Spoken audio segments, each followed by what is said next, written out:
Hello students. तो आज हम पढ़ेंगे 8वीं कक्षा गणित का प्रश्नावली 7.2 और उसका अमल करेंगे प्रश्न क्रमांक 3। ठीक है, तो प्रश्न क्रमांक 3 है, अरुण एक जोड़ी स्केट्स यानी पहिएदार जूते किसी सेल से खरीद कर लाया जिस पर दिए गए बट्टे की दर 20% थी। यदि उसके द्वारा भुगतान की गई राशि 1600 रुपये है तो अंकित मूल्य ज्ञात कीजिए। तो देखना, यहाँ पे अरुण ने जो स्केट्स खरीदे वो 20% छूट पर खरीदे ना, 20% बट्टा है यानी 20% की छूट पे खरीदे और 1600 रुपये में खरीदे। तो हमको बताना है कि उसका अंकित मूल्य यानी उस पर अंकित मूल्य क्या था, है ना। तब उस पर उसने 20% की छूट मिली और लास्ट में उसने 1600 रुपये में खरीदा उसको। तो देखना, यहाँ हम देखते हैं कि अंकित मूल्य अगर 100 रुपये, ठीक है, हम यहाँ लिखते हैं माना स्केट्स का जो मूल्य है, देखना स्केट्स का अंकित मूल्य अगर अपन 100 मान लें तो देखना इस पे छूट कितनी मिली। 100 रुपये की अगर कोई वस्तु है और उस पर अगर 20% की छूट मिलती है ना, तो वो कितने रुपए मिलती है अपने 80 रुपये में मिलेगी, 20 रुपये की छूट मिल जाएगी। और बट्टा परसेंट कितना है, बट्टा प्रतिशत बराबर है 20, है ना, 20% की यहाँ पे छूट मिल रही है। तो 100 रुपये की चीज़ अगर हमको 20% छूट पे मिलती है तो उसका मूल्य क्या हो जाएगा, 80 रुपये हो जाएगा, है ना। तो जो अरुण के द्वारा भुगतान की गई जो राशि है वो कितनी हो जाएगी,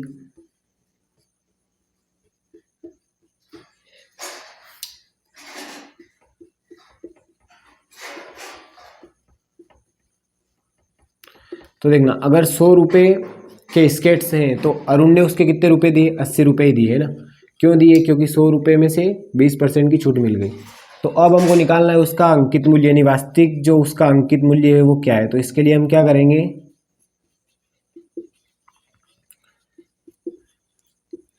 तो देखना 100 रुपये की चीज़ थी और इसको कितने मिली, 80 रुपये मिली।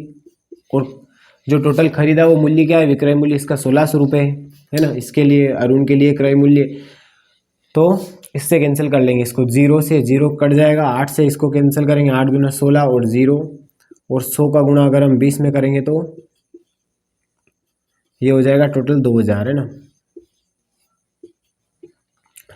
यानी जो स्केट्स का अंकित मूल्य था वो कितना था, 2000 रुपये था यहाँ पे, है ना। और उसके बाद में जब छूट मिली 20% की तो कितने मिला, 1600 रुपये में। ठीक है, तो समझ में आया होगा आपके प्रश्न। अब हम अगला प्रश्न हल करते हैं। ठीक है, तो अब हम अगला प्रश्न हल करते हैं, प्रश्न क्रमांक 4। और इसमें दिया है हमको, मैंने एक हेयर ड्रायर 8% वेट सहित 54,0400 रुपये में खरीदा, तो वेट को जोड़ने से पहले उसका मूल्य क्या था। तो देखना 8% वेट, 8% कर के साथ में कितने मिल रहा है, 5400 में मिल रहा है। तो हमको बताना है कि जब ये वेट नहीं जुड़ा था इसमें तो उससे पहले इसका मूल्य क्या था। तो देखना, माना अगर हेयर ड्रायर का मूल्य अगर हम 100 रुपये माने, हेयर ड्रायर का मूल्य यदि हम 100 रुपये माने तो 8% वेट सहित, 8% वेट सहित इसका मूल्य क्या होगा, 8% वेट सहित जो मूल्य होगा, देखना 100 रुपये पे अगर 8% बढ़ेगा तो ये कितना हो जाएगा, 108 रुपये हो जाएंगे। अब यहाँ पे जो कर सहित जो मूल्य दे रखा है टोटल वो कितना दे रखा है, 5400।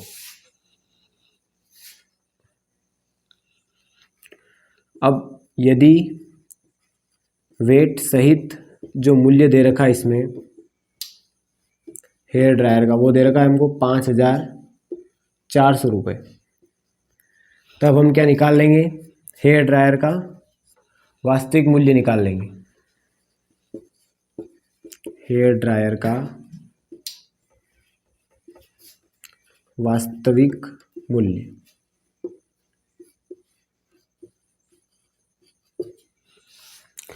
ठीक ना। यहाँ पे हमको दिया था कि हेयर ड्रायर 8% वेट सहित खरीदा गया और 5400 में खरीदा गया। यानी अगर ये वेट नहीं लगाया जाए इस पर 8% तो उसका मूल्य क्या है। तो यदि अगर 100 रुपये का हेयर ड्रायर तो वो कितने मिलेगा, 8% सहित 108 रुपये मिलेगा। तो क्या करेंगे, 5400 तो इसमें खरीदा गया, वास्तविक मूल्य निकालेंगे, देखना 100 रुपये का था लेकिन कितने में मिला, 108 रुपये में मिला। और इसमें हम गुणा कर देंगे 5400 थे और इसका जब कैंसिल करेंगे तो अपने आंसर आ जाएंगे। बिना 9 से कैंसिल करते हैं तो इसको, तो ये जाएगा एक बार 9 एक कम 9, वापस बचेगा यहाँ से 1, तो 9 दूना 18। इसको भी 9 से कैंसिल करते हैं तो 9 छंग 54 और डबल 0। 12 से कैंसिल कर लेते, 12 एक कम 12, 12 पंजो 60 और ये 0। अब देखना 100 का गुणा केवल 50 में करना रह गया है, और ये गुणा करेंगे तो ये हो जाएगा 5000। ठीक है, यानी जो 5400 रुपये का जो हेयर ड्रायर है ये 8% वेट अगर नहीं लगता तो कितने मिल रहा था अपने को? 5000 रुपये मिल रहा था। ओके, तो ये था हमारा प्रश्न क्रमांक 4। ठीक है, तो अब हम लेते हैं अगला प्रश्न, यानी प्रश्नावली 7.2 का आखिरी प्रश्न क्रमांक 5। कोई वस्तु 18% GST सम्मिलित करने के बाद में रुपये 1239 में खरीदी गई, तो GST जोड़ने से पहले का उस वस्तु का मूल्य ज्ञात कीजिए। तो देखना, जैसा कि अभी हमने इससे पहले वाला प्रश्न हल किया था उसमें 8% वेट सही था और यहाँ पे 18% GST है, बात एक ही है ना, केवल यहाँ पे GST दे दिया गया। तो 1239 रुपये की जो चीज़ है 18% GST के साथ में मिलती है, तो हमको GST बिना GST के इसका मूल्य बताना है ना, GST जोड़ने से पहले इसका मूल्य। तो हम इसको मान लेंगे 100 रुपये मानते हैं ना, माना GST से पहले वस्तु का मूल्य।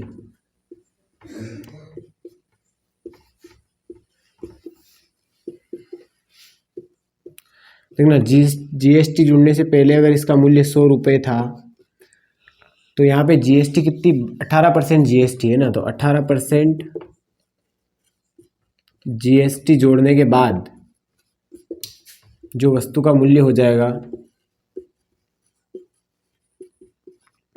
ये हो जाएगा, देखना 100 में यदि हम 18 प्लस करें तो ये हो जाएगा 118। तो अगर 100 रुपये इसका मूल्य था GST से पहले, तो बाद में कितना हो जाएगा? 118। और प्रश्न में इसका मूल्य कितना दिया गया है? 1239 है ना। 18% GST सहित जो वस्तु का मूल्य दिया गया है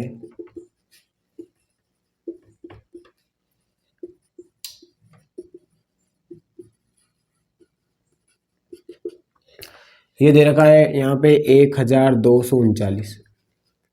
तो हमको बताना है इसका वास्तविक मूल्य या फिर GST जोड़ने से पहले का मूल्य। तब वस्तु का वास्तविक मूल्य,